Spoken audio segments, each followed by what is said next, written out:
a humanidade se divide em dois grupos, os que concordam comigo e os equivocados. Ariano Suassuna. Muito bem, pessoal, aqui é o Luiz Henrique e começaremos mais um KuiperCast, o seu podcast voltado à teologia, filosofia e cosmovisão reformada para a vida comum. Puxe seu café e sinta-se iluminado em temor e tremor diante de Deus e sua criação.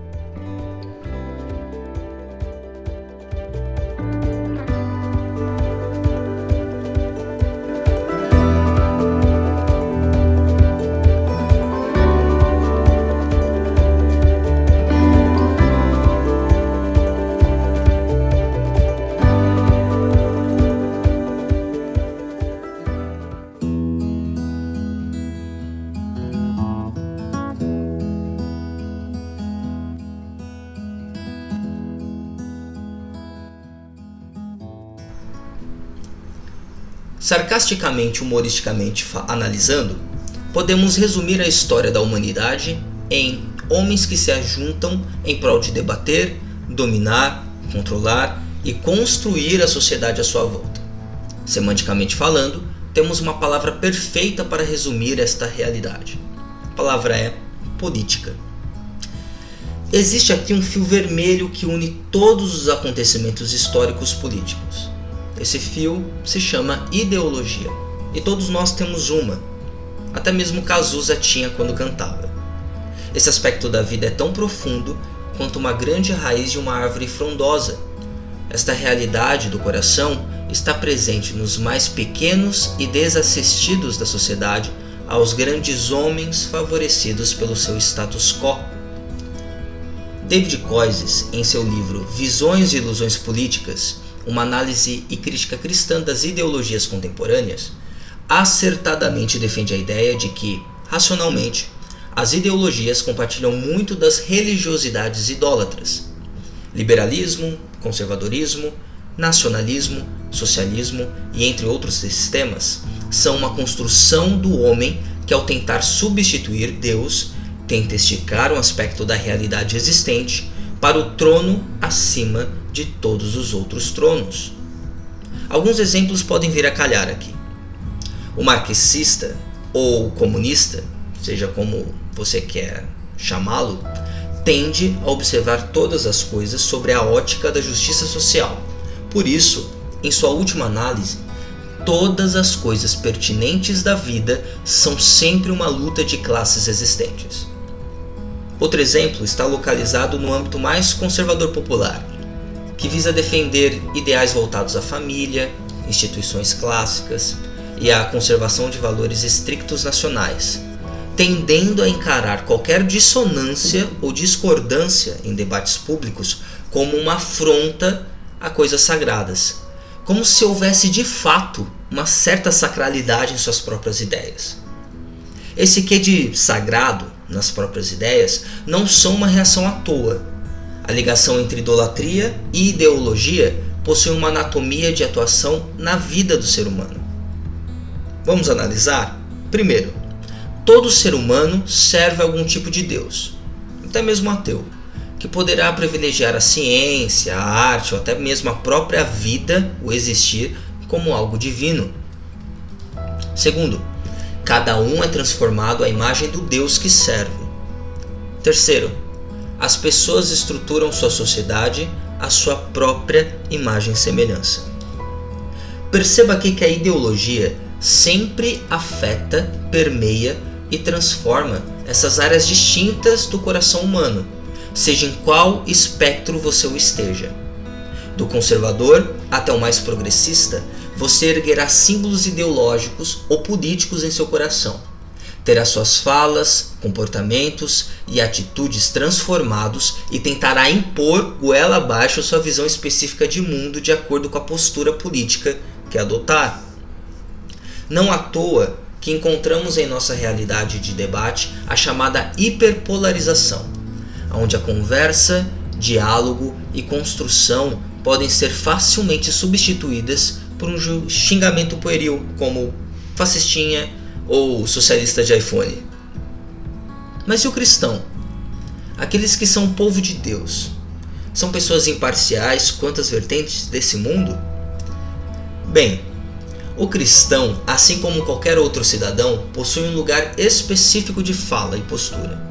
Mas ao invés de condições duras e ressequidas das ideologias existentes, o cristianismo é mais amplo e dinâmico que qualquer outra postura religiosa.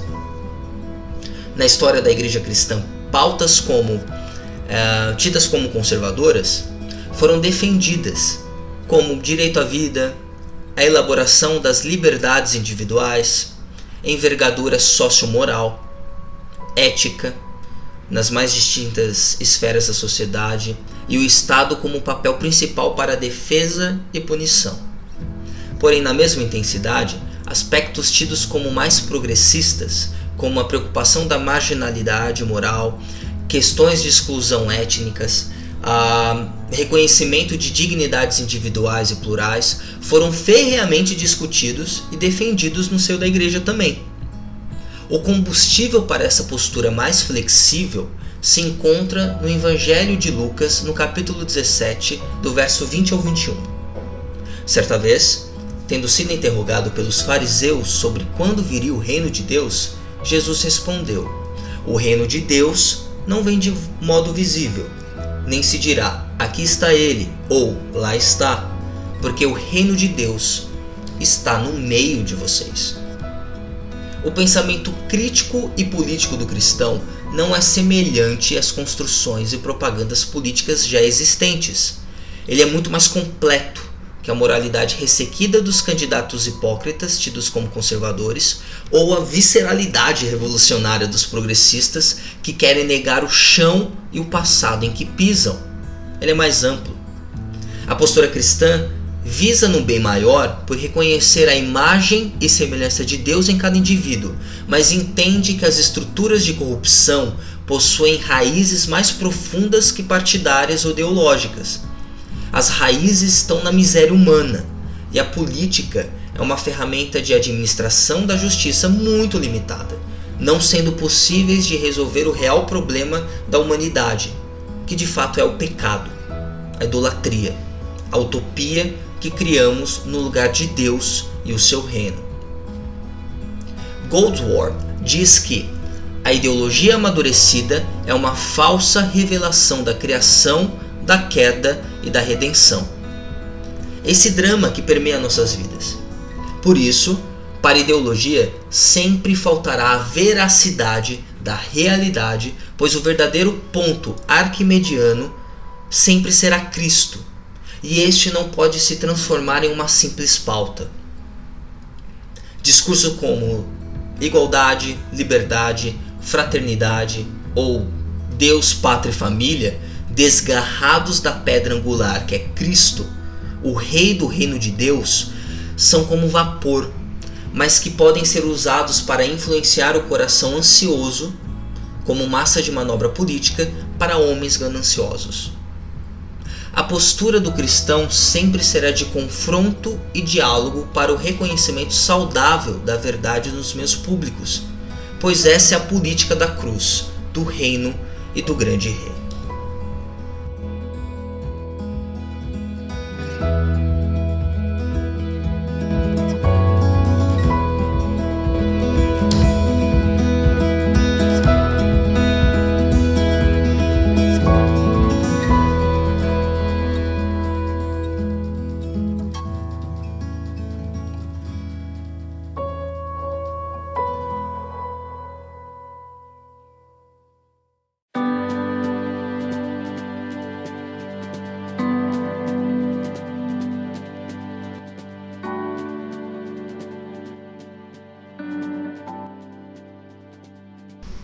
E aí, gostou? Não esqueça de compartilhar com um amigo essa reflexão. Siga-nos também no Instagram e Facebook com o @KuyperCast. E você sabia que o KuyperCast está também no YouTube?